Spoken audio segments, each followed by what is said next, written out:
Luis Abad, muy buenos días, ¿qué tal? ¿Cómo estás? Buenos días, Ramón. Luis, Hola, Pablo, como nos dijiste, a lo mejor, bueno, no, en la primera hora te he avisado que íbamos a contar aquí con Fernando Mulas, que es un doctor con un prestigio enorme, fue premio Ramón y Cajal, que eso no se lo dan a cualquiera, es neuropediatra, estuvo muchos años al frente de neuropediatría en la FE, ahora mismo está en la Sociedad Valenciana de Neuropediatría. ¿Estás presidiendo esta asociación, Fernando? Buenos días. Sí, buenos días. Pues nada, estoy presidiendo la asociación que hicimos hace un año, ya es el segundo año que hemos hecho este año la reunión anual, y estoy muy contento porque es la reunión de todos los pediatras, neuropediatras especializados en neurología infantil. Muy bien. El currículum es impresionante y lo primero, a mí siempre me gusta empezar muy por el ABCD. ¿La neuropediatría qué es? Neurólogos para niños, o sea, el cerebro de los niños. Sí, todos los que se dedican a las alteraciones del sistema nervioso en la infancia y en la adolescencia. Es una buena pregunta, porque mi padre decía siempre, ¿tú te dedicas a los locos? No, papá, a los locos no. Y eso que era mi padre, claro. O sea, es que no. neuropediatras son un poco como, parece como psiquiatra, o sea, es neurólogo infantil, es más fácil, a lo mejor también, ¿no? Neurólogo infantil.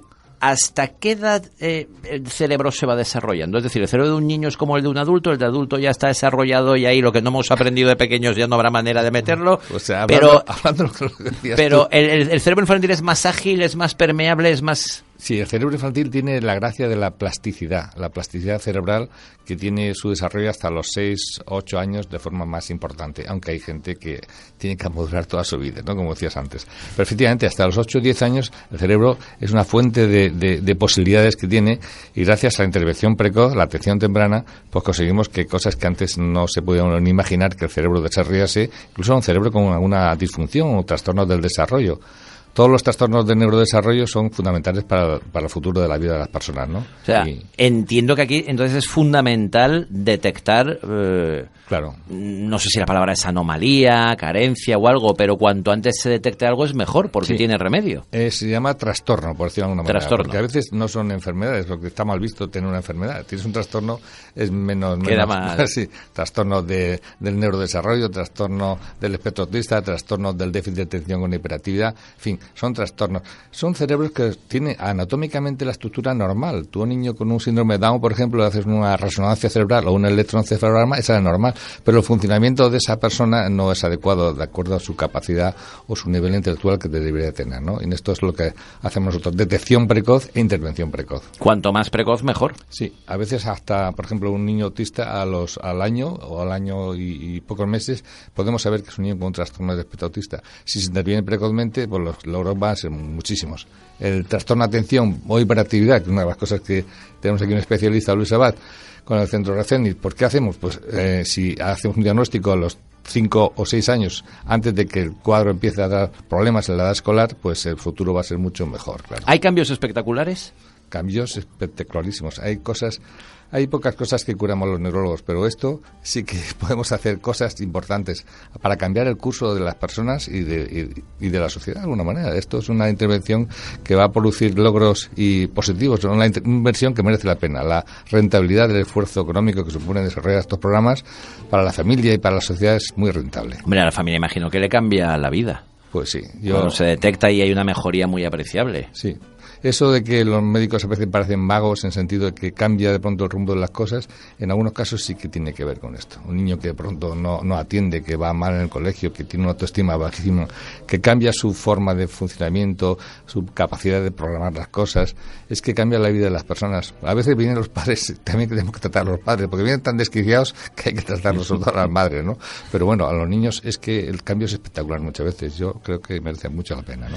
Siempre se dice que el cerebro es el gran desconocido. Si el cerebro es el gran desconocido, el cerebro infantil aún lo era más hasta que ha llegado una generación como de médicos como tú mismo. Pues sí, me gusta mucho como comentas, porque la verdad es que tienes mucha idea de lo que estamos hablando. La verdad es que no, pero intento ser sensato. No, pero las sensato. Hombre, algo he aprendido con Luis estas semanas, pero tampoco te creas. Ya se nota. No, la verdad es que es así, el cerebro tiene unas capacidades tremendas y cuando cambiamos esa evolución, esa plasticidad cerebral, los logros son extraordinarios, ¿no? Y el cerebro es un gran desconocido para todos. Me acuerdo que hace 20 años se dijo la década del cerebro para aprender el cerebro, y no sabemos todavía casi muy poco, ¿no?, de las posibilidades. Tenemos 300.000 millones de neuronas bambando por ahí, conexiones entre sí todas, y es muy complejo, y es sorprendente cómo funcionamos, a pesar de todo, medio bien, ¿no? Había siempre teorías que dicen que que cada día mueren un montón de neuronas. Se suponía que no se reponían, pero creo que las últimas investigaciones sí que dicen que unas mueren y otras nacen, menos mal, porque los que hemos bebido bastante jóvenes, lo que decían, por cada cubata son 100.000 neuronas que mueren, y dices, ¿cómo me voy a quedar lobotomizado? Y luego ya cuando por eso estaba atento, veo la noticia de no, renacen otras, y dices, menos mal. Sí, es el mecanismo de plasticidad justamente en eso. Hay unos mecanismos de regeneración, sistemas de reorganización del cerebro que hace que se creen circuitos que compensan funcionamientos que no estaban a 100%. Por ejemplo, otro asunto que también llamó mi atención es lo de las neuronas espejo. Sí. Es cosas que son increíbles, cómo tenemos capacidad para el cerebro interpretar las sensaciones, las actividades que realiza, viéndose sobre sí mismo, ¿no?, de alguna manera, y esto es el fundamento de muchas teorías sobre el neurodesarrollo, por ejemplo, del trastorno autista, ¿no? Y la función cerebral es muy compleja. Por ejemplo, estas cosas que hacen especialistas en neuropsicología o psicopedagogía como Luis, pues ya sabemos dónde está áreas del cerebro que antes no sospechamos, como dónde está la atención selectiva, la capacidad que uno tiene para memorizar, la memoria de trabajo, la atención mantenida cuánto tiempo aguanta. Sabemos las áreas del cerebro dónde están, y sabemos que esas áreas tienen una actividad química específica, y por eso podemos compensar esos trastornos, esos déficits, incidiendo en aquellas zonas concretas que conocemos. Ya se sabe la genética, la anatomía, la bioquímica, la neurofisiología del funcionamiento cerebral. Sabemos muchas cosas, no todo, pero sabemos muchas cosas. Pues hay que aprovecharse de eso, que estamos un poco a ver a venir. Oye, pero ¿puedo hacer una pregunta? Sí. O sea, el tema de la memoria, ¿a partir de qué edad o esto tiene que ver con todo el tema de la neurología el tema de ir perdiendo memoria? Porque yo a veces ya me veo que no me encuentro cosas en la cabeza. Hay una memoria que Luis puede hablar mucho de la memoria de trabajo y de lo que es la memoria de la infancia, y luego tú preguntas la memoria que... Sí, la memoria, eso de... ¿Cómo se llama este que tipo? El disco duro está lleno, ya no... Que ves que la piñata ya no te funciona y dices, bueno, madre mía. Eso son cosas fisiológicas. Cualquiera que te vean no se te están viendo, pero una persona joven como tú no te tienes que preocuparte para nada. De todos modos, la memoria hay que entrenarla. El otro día hablábamos del entrenamiento, hay que entrenarla, y los que, pues bueno, estamos en la pomada, pues de la lectura que comentábamos el otro día, y ejercitando pues según con qué habilidades, quieras o no, estás trabajando la memoria. Y luego hay memorias de tipo y de tiempo, ¿no? De espacio y de... Es que a lo mejor no era mala aquella enseñanza que yo sí que conocí, sobre todo en un colegio francés en Tánger, que había que memorizar. Y dices, bueno, pero luego, porque digo, no, hay que entender. Y dices, ya, pero si memorizo y luego entiendo casi que mejor y tengo un 2x1. Es que también... Porque luego realmente muchos chavales que no entienden y no memorizan. No, claro, pero depende mucho también del nivel de exigencia de lo que tienes que memorizar. Quizás sean a lo mejor textos demasiado extensos, demasiado largos, que con la memoria de textos o memoria visual no tienes suficiente capacidad, y necesitas de la memoria de trabajo que comentaba antes Fernando, que es la memoria que te da la capacidad de entendimiento, ¿no?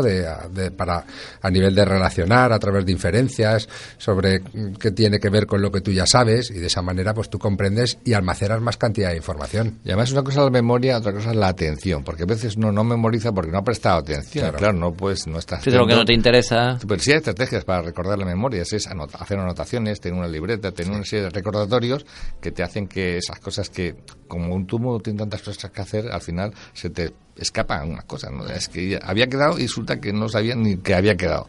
Pues es que hay que ejercitar un poco la... Más que olvidarse es olvidarse cosas. O sea, el tema de cosas que tienes tan claras, eso de que lo tengo en la punta de la lengua y no te sale. No me sale. Yo no sé si a lo mejor un poco con el tema de los ordenadores, yo creo que se ha perdido mucho el tema de... O el del móvil, que ya... el claro, tema de pantallas. Yo he llegado a memorizar, yo me sabía todos los números de teléfono de familiares, amigos, y me sé aún un montón que no me los pongo en la agenda precisamente por seguir ejercitando la memoria. Sí, ahora usamos colaboradores para recordar una cosa, hacer la foto de la cosa y ya te acuerdas. Y el recordatorio, cada 2x3 te está avisando, te pita algo y te dice, oye, que tienes que hacer esto o tienes que estar pendiente de esto otro. Ha quitado mucho entrenamiento, ¿no? Exacto, mucha atención a lo mejor antes. Mucho entrenamiento funcional de la atención, de las memorias. Sí. ¿Cómo colabora Fernando con Red Zenit, Luis? Pues mira, colaboramos de muchas maneras, al mejor? ¿no? Pero desde luego tenemos al mejor. Yo cuando hacemos... Muchas gracias, no me he dado cuenta. Todos los meses te vas a venir aquí. Muchas gracias, Fernando. Pues ya hemos hablado alguna vez del diagnóstico neuropsicológico, ¿no? Entonces, hay pruebas que hacen los neuropediatras a nivel neurofisiológico que son fundamentales, ¿no?, para llegar a un diagnóstico fiable y claro, por ejemplo, del trastorno por déficit de atención que hemos estado hablando. Y desde luego, como es una disfunción que parte de un desequilibrio químico, pues muchas veces tratan de equilibrarlo para que el cerebro tenga mayor funcionalidad y los terapeutas podamos conseguir que se compense, ¿no?, el funcionamiento. Entonces yo, pues cuando hago un diagnóstico a los nenes, siempre a las familias, les recomiendo que vayan a ver a un neuropediatra y, bueno, pues desde luego lo aconsejo principalmente, ¿no? Sí, yo creo que es importante lo que dice Luis, en el sentido de que quien sea, tiene que haber un estudio de la parte neurológica del niño que tiene un trastorno de neurodesarrollo, en este caso la atención o hiperactividad, ¿no? Porque todo está localizado en el área frontal del cerebro. Entonces, el área del cíngulo, donde están los mecanismos de procesamiento atencional, el control del impulso inhibitorio, la atención, todo eso está ahí. Y hay que saber si hay áreas relacionadas con esas zonas que puedan estar alteradas, o si tiene una alteración de la actividad eléctrica cerebral, o incluso podemos medirlo mediante potenciales evocados, que se llama P300, para saber si la respuesta de ese cerebro está adecuada. Es como pasar la ITV, ¿no? Es para ver si tú tienes la combustión de los gases adecuadas. Y para descartar, entiendo, claro, que eso es fundamental. Es decir, bueno, pues si descartamos esto y esto, resulta que a lo mejor no era tan grave, o esto es mucho más llevadero, o esto con una pastillita de aquí y otra por allí, la gente tiene que perder el miedo a la medicación. A veces no hay que dar medicación, hay que saber lo que hay. Y con lo que sepamos lo que es, se analiza, se hace un estudio que hacen Luis y el equipo de RCN muy completo de la función cerebral superior de ese sujeto, de ese niño, y con eso decidimos qué es lo que mejor se puede hacer. Siempre con la salvedad de que nadie quiere medicar y nadie quiere, en principio, entre comillas, drogar, como la gente piensa que va a ser así. En absoluto, para nada. Hay que tranquilizar a la gente que igual que tomamos chocolate o que tomamos pan, que son al fin y al cabo elementos bioquímicos que nos están nutriendo, hay cosas que son fisiológicas que tienen que mejorar la función del sujeto, claro. Luis, cuando Fernando Mulas ha hecho un diagnóstico, un informe o algo, lo recibís y a partir de ahí os ponéis en marcha. A partir de ahí, ¿Cuál es vuestra mecánica? Pues hay una sospecha, porque hay una serie de indicadores conductuales que exponen los padres y que generan pues una sospecha diagnóstica que normalmente Fernando y también otros neuropediatras nos mandan al niño para que hagamos la valoración funcional, o sea, que hagamos un perfil neuropsicológico de cuál es el funcionamiento de ese cerebro. Yo con el tema de la medicación, Ramón y Fernando, quería hacer aquí un inciso, ¿no? Porque hay mucha controversia sobre el tema de la medicación con los niños con TDAH, que si esto va a ser para siempre. Si un niño con TDAH, un adulto con TDAH, tiene hecho un perfil funcional y trabaja a nivel de desarrollo neuropsicológico, la tendencia va a ser que ese cerebro funcione mejor y la tendencia va a ser a que pueda, tú ahora, Fernando, corrígeme si no estoy en lo cierto, que el organismo funcione con la menor cantidad posible de medicación. Y al final que una persona pues tenga un desarrollo, si es niño, académico, conductual y emocional normal, y si es un adulto, pues que tenga un equilibrio también en su vida. Yo a veces les digo, vamos a probar durante 2 o 3 meses para ver que no te pasa nada y que tú funciones mejor, sobre todo en los adultos, porque cada día estamos viendo más personas adultas que de alguna manera están reticentes, ¿no? Y entonces digo, prueba a ver un par de meses, y cuando prueban y ven que no pasa nada, sino lo que está pasando es algo bueno, que se están organizando mejor, que funcionan mejor, que su mujer lo agradece, su trabajo, su empresa, todo el mundo está más equilibrado, pues entonces hay que perder esa especie de recelo que hay, ¿no?, ante la posibilidad de hacer un fármaco para cambiar algo en tu vida, ¿no?, si es positivo. Yo creo que no. En lo que decíais antes, por ejemplo, de la comprensión lectora, no hay ninguna pastilla que te haga comprender mejor lo que tú lees. Lo que sí que hay, pero mejor sí que la pastilla no es un decir, te concentra, te da un sosiego que permite concentrarte o te activa pues alguna conexión, en pero fin. Luego sí que tienes que trabajar a nivel neuropsicológico pues las funciones cerebrales superiores que intervienen en la comprensión lectora, la memoria de trabajo, la atención sostenida, la atención selectiva, y acompañado muchas veces con un fármaco que ayuda a que el nano esté más tiempo concentrado, la tarea se lleva a término de una manera mucho más eficaz. A nosotros nos llega generalmente pues o por los colegios o por los profesores o por los padres que van al pediatra, y el pediatra nos lo remite a nosotros. Entonces, ¿qué hacemos nosotros? Hacemos una historia clínica, está conmigo Rubén Gandí y Pedro Ortiz, son 2 especialistas en todo el neurodesarrollo, y con la sospecha clínica, que parece que podría ser suficiente para el diagnóstico y tratamiento, preferimos hacer un estudio neuropsicológico que delimite de forma objetiva si aquel sujeto está funcionando de forma óptima. porque si no, eso es la clave de que el niño pueda ir mejor. De esa manera, pues tenemos todos los datos a mano para decirle, mire, estas posibilidades hay, tanto de intervención psicopedagógica como farmacológica. Esta acción combinada es lo que da los frutos óptimos. Lo que pasa es que tener más tiempo de lo que a veces tiene, hay que hacer un estudio un poco más preciso, y eso supone pues un esfuerzo y también económicamente un costo, pero al final te compensa, porque claro si que te soluciona el compensa. problema, oye, es que Claro que compensa. cambia la vida del sujeto. Fernando, me deslizo un poco hacia el terreno, yo creo que más de la leyenda urbana que de la ciencia, o no lo sé, tú me dirás. Estas cosas que cuentan que cuando la madre está embarazada y con el feto y tal, a lo mejor es bueno que escuchen a Mozart o música clásica, porque eso ya desde que eres un feto el cerebro, como es una esponjita, ya te va perfilando un gusto, o en cualquier caso es mejor escuchar a Beethoven y Mozart que Bacalao chunda chunda. ¿Esto ayuda? ¿O ver una película clásica con el feto ahí ya casi formado es mucho mejor que ver pues no sé, cualquier otra cosa? ¿Esto influye? Sí, Ramón, estoy convencido de que influye positivamente el hecho de que cualquier persona, el entorno en el que se desenvuelve, sea armónico, sea equilibrado, sea para él relajante. En general es mucho más relajante, a lo mejor, ir una música equilibrada o más o menos que a lo mejor es muy estridente. Hay personas que le va la estridencia. Cada persona tiene su particularidad para estar relajado, ¿no? Pero en general podemos decir que es mucho más equilibrado y mucho más sosegado mantener un final de tu embarazo y tu equilibrio emocional más estable con una música clásica de ese tipo. Pero no es que sea una cosa obligada o que esté demostrada. Nosotros jugamos con lo que y por mucho que le pongas a Mozart, a lo mejor no sale pianista. Y sale, yo que o sé. nunca le puede, claro, nunca le gustará la música clásica. Pero bueno, es útil para la estimulación sensorial y sobre todo para la funcionalidad auditiva, ¿no? Cuando el feto está dentro, pues no tiene estímulos visuales y son todo, pues utiliza otros sentidos, ¿no? El táctil, el proprioceptivo de la madre y el auditivo, por supuesto. Hoy queremos funcionar con todo lo que sea las evidencias. La medicina de la evidencia, el tratamiento de la evidencia, lo que esté demostrado, lo que esté publicado, lo que esté contrastado. Porque a mí me fui a tomar agua de carabaña y se me curó el tumor. Bueno, pues no es eso. Se trata de que tengamos datos objetivos y la gente lo quiere es evidencias, objetividad, y no que de pronto venga un iluminado y le diga una cosa que a veces todo el mundo se agarra un cabrón al diente para solucionar un problema que a veces es muy complicado, ¿no? ¿Con los videojuegos son buenos, son malos? O sea, ¿despiertan los reflejos o aturullan al chaval? Fíjate, los niños, eso lo puede decir también Luis, pero los niños con el tema de déficit de atención con hiperactividad se centran mucho en los videojuegos, es una cuestión muy de... Aquí lo pincho y aquí me da respuesta de estímulo-respuesta y eso les va mucho, son muy habilidades para eso.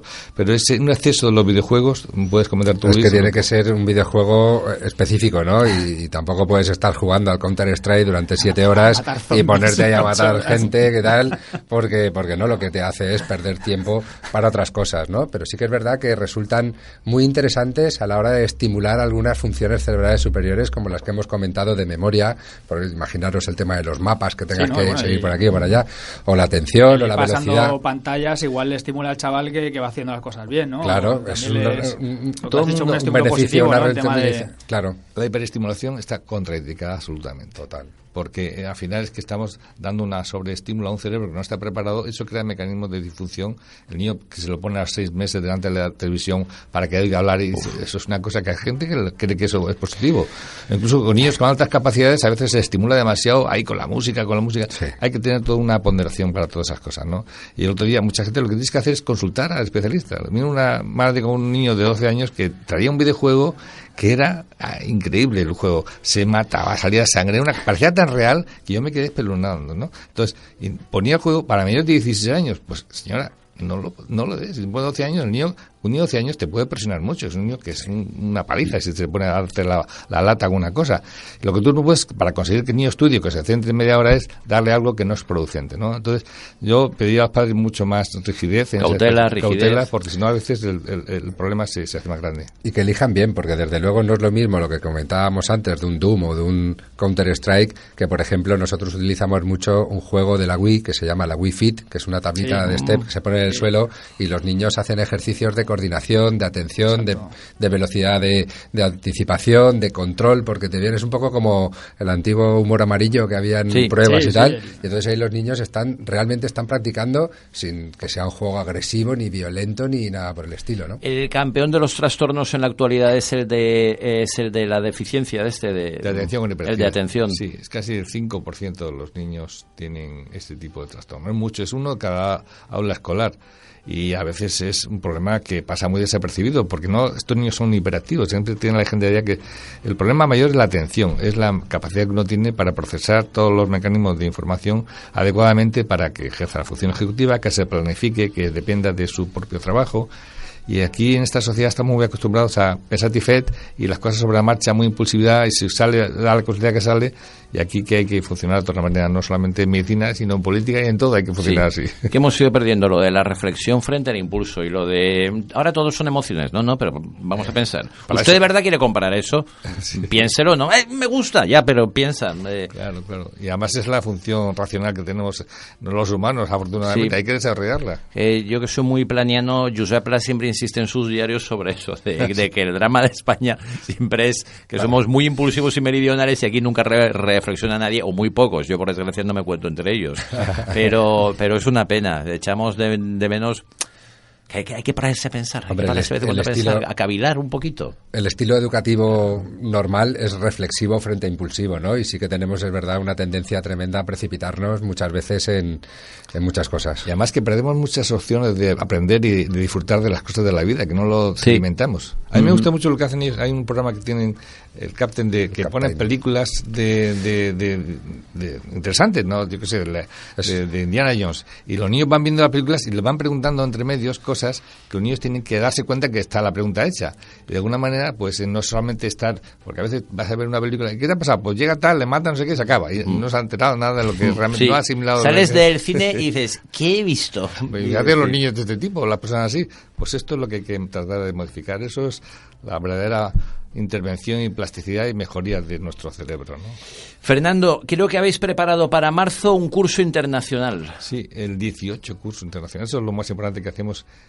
Puedo presumir en Valencia, pero ¿en qué se nos hace? Este es el programa perfecto para presumir. Pues entonces estupendo. El que no soluciona vende. Bueno, la verdad es que este curso es un curso internacional de neurodesarrollo donde el tema del autismo, las alteraciones del lenguaje, del aprendizaje, todo lo que es la intervención, como lo que hace Luis, que participa en estos cursos, centros como Recen. Y la verdad es que es una visión multidisciplinar de unos problemas que están afectando a los niños y a los adolescentes día a día, ¿no? Entonces, ahí vienen psiquiatras infantiles, neuropediatras, psicólogos, psicopedagogos, logopedas, especialistas de todas las características, y ahí nos ponemos en común, y eso se publica en una revista internacional que está indexada, y la verdad es que nos tienen muy buena consideración. Y en Valencia tenemos que acostumbrarnos a decir las cosas. Hay grandes médicos, pero en general, me da igual, de traumatología, de tal. Hay grandes médicos en Valencia. Tenemos que aprender a estimular. Hay médicos muy buenos. Sí, y a veces nunca dicen que es profesional en su tierra, pero hay que estimular a nuestros propios compañeros y las personas, no solamente de la cultura, de la música, de lo que sea, porque hay que revitalizar la propia identidad valenciana, y entonces una cosa propia de Valencia, y yo estoy muy orgulloso de que esto lo hagamos aquí. Pues nosotros encantados de que hagáis esto aquí. Supongo que colaboraréis de alguna manera, ¿no, Luis? Pues nosotros hemos colaborado pues desde hace 18 años. Mira, fíjate. Se nos ha solicitado en algunas ocasiones que participemos en ponencias y pues bueno, hemos desarrollado algún artículo científico muy interesante, y bueno, también hemos llevado a cabo pues la moderación de los pósters científicos y los talleres específicos de TDAH que se hacen pues muy habitualmente, ¿no? Y siempre presentamos algún póster científico de diseño propio. Y la verdad es que estamos encantados. Fernando no lo dice, pero Fernando lleva 18 años trayendo a las personas más relevantes del mundo en trastornos del neurodesarrollo a Valencia. El año pasado estuvo aquí Amy Klim, que es como los Rolling Stone a la música, pues al autismo, y luego pues hay gente de primer nivel mundial como Roberto Tusman o, en fin, Katia Rubio, que han estado aquí gracias a que los ha traído Fernando, o Xavier Castellanos o Galaburda, que son grandes científicos del cerebro y que los hemos podido ver en primera persona y conocerlos. Además, grabamos los programas, los ponemos en una web, que es la web del Inbanet, tiene un link para esto, y la gente que no puede ir desde fuera de España lo copia y lo graba y lo puede ver, o sea que... Pues lo que nos gusta es que a Valencia se la conozca por cosas así y no por asuntos como los de la semana pasada. Esa es la diferencia. Porque en Valencia hay un montón de talento, siempre lo estamos repitiendo. Sí. Es que hay mucho talento. A ver si a lo mejor algún día estamos todos un poquito más unidos. Bueno, y vamos prosperando. Ahí tenemos que mejorar. Nuestra plasticidad cerebral tendrá que hacer que estimulemos estas... No lo sé, pero desde aquí yo lanzo el reto. No sé si a vosotros algo de por qué somos tan autodestructivos a veces y tan individualistas en esta zona del Mediterráneo. Ahí tenemos mucho déficit. Yo no sé si es porque ha pasado todo el mundo y tenemos tal mezcla, porque por un lado está muy bien todo este mestizaje, pero fenicios, romanos, cartagineses, árabes, algún vikingo que se coló por aquí para violar a 4 lugareñas. Yo no sé si es que esta mezcla... Tú vienes de ahí. Con ese tono rubio y de ojos claros, tú vienes de esa línea. Nórdico. Yo no sé si es eso. Podemos encontrar un equilibrio, ¿no? Porque no todo sería es ciencia deseable. Y no todo es... Sería deseable, sí. Exacto, y no todo es fallerismo. No le vamos a dar toda la importancia al calor. Además, el cerebro tiene capacidad para todo eso y para mucho más. O sea, que no es incompatible una cosa con la otra. ¿Dónde estamos? ¿Dónde estáis la gente de Red Zenit? Pues estamos en la calle Guardia Civil número 23. Es un bajo y se nos puede localizar pues a través de la página web, que es www.redzenit.com, o a través del teléfono, el 96-360-1616. Y ahí estamos dispuestos a... ¿También estáis en Castellón? Estamos en Castellón, en la calle Pelayo. Es un centro nuevo también. Y bueno, ya sabíamos que erais muy buenos, porque ya lo comenté, yo tengo amigos y amigas que han llevado ahí a sus críos, pero si encima tenéis a Fernando Mulas, es que ya sois invencibles. O sea, bueno, no me extraña que los congresos se celebren en Valencia. Estoy muy orgulloso y me siento muy complacido por muchas veces tener la ayuda de una persona de la reverencia y la experiencia que tiene Fernando, por supuesto. Luis, Fernando, muchísimas gracias. Esta es vuestra casa. A ver si te vienes más a menudo, Ramón, ¿vale? He estado encantado y me alegra mucho volver otra vez. Muchas gracias, Ramón. Un abrazo muy fuerte a los dos. Volvemos enseguida, nos vamos al mundo de la tele.